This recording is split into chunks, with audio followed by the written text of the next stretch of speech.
C'est étrange, n'est-ce pas, comme la vie s'accumule? Pas seulement les années, mais aussi les choses, les émotions, les regrets, tout s'entasse dans le sous-sol de ton être. C'est là que je me suis retrouvée, littéralement, dans le sous-sol de notre vieille maison, après que Charlie soit parti. 64 ans. 64 ans, et pourtant, ce n'est qu'à ce moment-là que j'ai senti que je pouvais respirer. Et pourtant, chaque respiration était imprégnée d'une douleur particulière. Non seulement celle de la perte de Charlie, que Dieu ait son âme, mais une douleur plus ancienne, une douleur que je n'avais pas osé nommer pendant des décennies. Les particules de poussière dansaient dans la faible lumière du sous-sol, tout comme les souvenirs dans mon esprit, flous mais obstinément présents. L'air était humide et sentait légèrement la terre et les choses qu'on oubliait. Je triais des cartons, principalement les affaires de Charlie, mais aussi des fragments de notre vie commune. Une vie qui semblait à la fois longue et éphémère, pleine et en même temps étrangement vide. Pour être honnête, et c'est difficile de le dire, même maintenant, en te confiant mes pensées, qui que tu sois, dans mon esprit, la vie avec Charlie a été bonne, solide, fiable, comme un vieux chêne. Mais la passion, le désir, cet amour brûlant, il n'a été qu'un murmure, presque dès le début. Nous nous sommes mariés jeunes, raisonnables. Tout le monde disait que nous étions faits l'un pour l'autre, et d'une certaine manière, nous l'étions. Nous avons construit une vie, une maison, une famille. Mais quelque part en chemin, je me suis perdue. Pas de manière dramatique, je ne me suis pas enfuie. Plutôt, je me suis effacée, comme une robe préférée laissée trop longtemps au soleil, la couleur délavée, l'éclat disparu. J'ai enterré tant de désirs, de besoins. Je les ai cachés, comme de vieilles photos dans un album poussiéreux, me disant qu'il suffisait d'être une bonne épouse, une bonne mère. Et c'était suffisant, pendant longtemps. Ou du moins, c'est ce que je croyais. En nettoyant ce sous-sol entouré des fantômes de notre passé commun, tout semblait pesant. Chaque carton que j'ouvrais était un chapitre du passé, chaque objet à l'intérieur. Une phrase, un mot, parfois juste une lettre aiguisée, me rappelant des choses non dites, non faites. Dans un coin, les vieilles cannes à pêche de Charlie étaient recouvertes de toiles d'araignée. Elle parlait des week-ends passés au lac, du silence entre nous, mais aussi de la distance silencieuse qui avait grandi avec les années. Son fauteuil en cuir, usé par le temps, ressemblait à un vieil homme fatigué, tout comme je me sentais parfois fatiguée de jouer un rôle, fatiguée d'être toujours raisonnable. Et puis, parmi les cartons et les ombres, un coup retentit à la porte, un coup qui changea tout, ou peut-être réveilla-t-il simplement quelque chose qui dormait depuis trop longtemps. Troy, mon petit-fils par alliance, devenu adulte.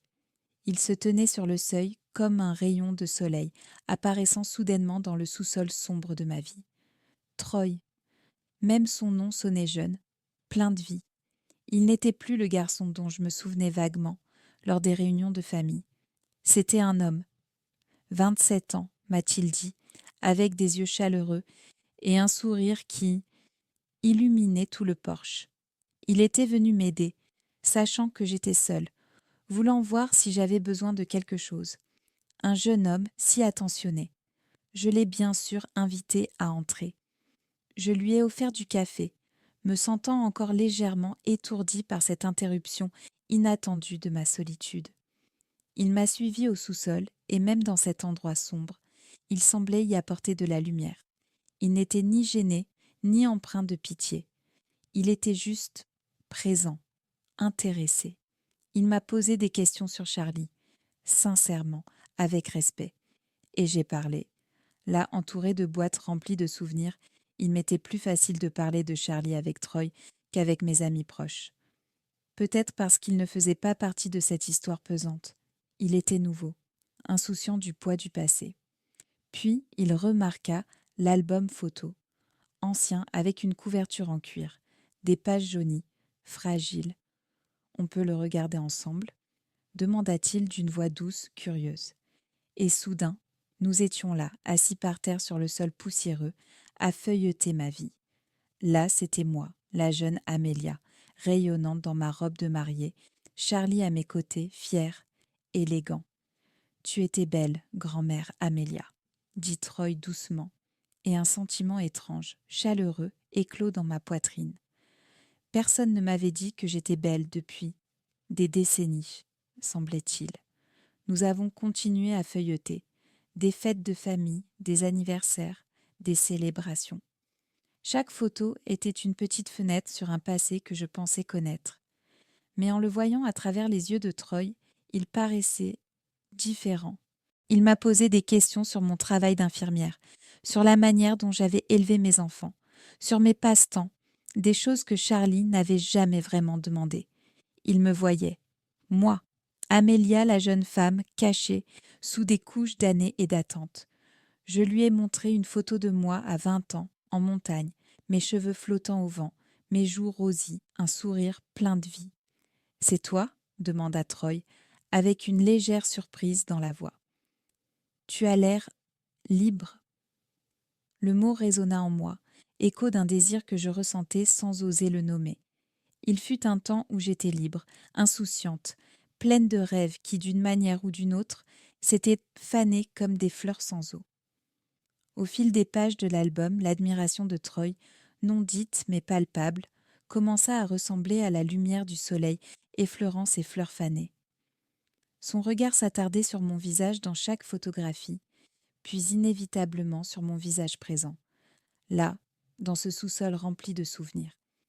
Et dans ses yeux, je n'ai pas vu de pitié, ni de politesse, mais autre chose, quelque chose qui fit tressaillir mon cœur, quelque chose qui raviva une chaleur profonde en moi. C'était un sentiment que je croyais perdu depuis longtemps.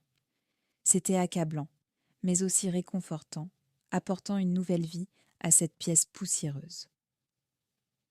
Au cours des semaines suivantes, Troy a continué à venir me rendre visite. Il m'a dit qu'il aimait sincèrement m'aider à trier mes affaires, mais nous savions tous les deux que c'était plus que cela. Nous travaillions côte à côte parmi les reliques de mon passé, mais surtout, nous parlions vraiment, de nos vies, de nos rêves, de nos peurs. Il m'a parlé de sa passion pour la musique, de ses combats et de ses aspirations. Et moi, je lui ai parlé de mon métier d'infirmière, des joies et des défis qu'il représentait, des choses que je n'avais jamais vraiment partagées avec Charlie. Troy écoutait attentivement, son regard fixé sur moi, et pour la première fois depuis longtemps, je me suis sentie écoutée, vue, appréciée, non seulement comme grand-mère Amélia, mais comme femme Amélia, celle que j'avais presque oubliée. Le rire venait facilement entre nous. La maison, si silencieuse auparavant, était maintenant pleine de vie quand il était là. Nous commandions à manger, nous mangions sur la véranda, regardions le coucher du soleil et parlions jusqu'à ce que les étoiles apparaissent, Moch. Il me faisait me sentir jeune à nouveau, pas d'une manière illusoire, mais d'une manière qui me rappelait que j'étais toujours vivante, que je pouvais encore ressentir la joie et la connexion. Un soir, alors que nous feuilletions un autre album photo, cette fois dans le salon, la lumière chaude de la lampe projetait des ombres douces sur les murs. J'ai trouvé une photo de Charlie et moi en train de danser à un mariage il y a de nombreuses années. « Vous dansiez souvent, toi et grand-père, Charlie ?» m'a demandé Troy. J'ai hésité un instant. « Pas vraiment, ai-je admis. Charlie n'était pas un grand fan de danse. » Troy a souri, une lueur malicieuse dans les yeux. « Alors tu as manqué quelque chose de beau, » a-t-il dit, et avant que je ne puisse protester, il a pris doucement ma main, me levant sur mes pieds. Il a commencé à me guider dans une danse simple, au rythme doux de la musique qui jouait à la radio. C'était un rythme lent, apaisant, et à mesure que nous nous déplacions doucement, un frisson a parcouru mon dos. Sa main était chaude et ferme, son regard pénétrant. Ce n'était pas seulement une danse, c'était une conversation silencieuse, un moment de connexion authentique. Ce sous-sol sombre, symbole de mon passé enterré, semblait maintenant si loin. Je sentais que je m'élevais, que je me dirigeais vers quelque chose de nouveau, vers la lumière, vers la vie. Il a entrelacé ses doigts aux miens, et ce simple geste a envoyé une vague de chaleur à travers moi. Nous sommes restés là, main dans la main, en silence, tandis que la pluie frappait doucement la fenêtre. L'air entre nous était chargé d'émotions inexprimées, une tension troublante et pourtant captivante. Puis il a parlé, sa voix à peine un murmure. « Amélia » a-t-il dit, et mon nom, prononcé par lui, sonnait étrangement, mais d'une manière qui semblait pourtant juste.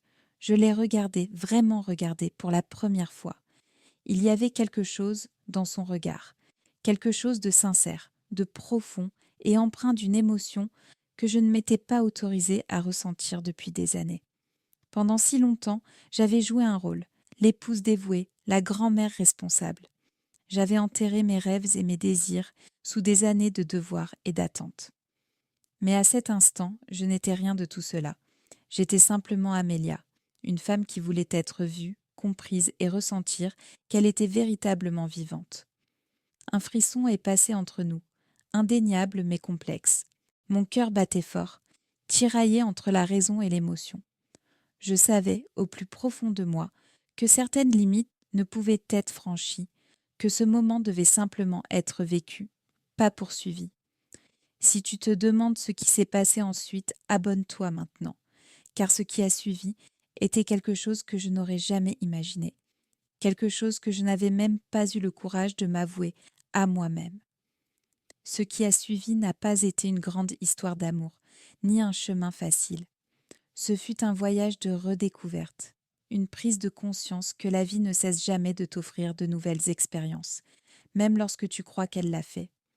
Ce fut apprendre à trouver de la joie dans les petits instants, du rire dans des endroits inattendus, et le courage d'accepter la vérité de mes propres émotions. Finalement, Troy est parti pour un nouvel emploi. Nous nous sommes dit au revoir en silence, sans scène dramatique, sans promesse, juste avec la compréhension que nous avions tous les deux été changés d'une manière que nous ne pouvions pas expliquer. Et je me souviens, pas seulement de lui, mais de ce sentiment. Ce souvenir que même à 64 ans, la vie a encore le pouvoir de te surprendre, de réveiller en toi quelque chose que tu pensais perdu depuis longtemps. Peut-être que la leçon n'est pas une question de bien ou de mal, mais de comprendre que la vie est trop courte pour être vécue à moitié, que la connexion, sous toutes ses formes, sous quoi ses formes, est ce qui nous rend vraiment vivants. Si cette histoire t'a touché, dis-le moi dans les commentaires et n'oublie pas de t'abonner pour plus d'histoires émouvantes et captivantes.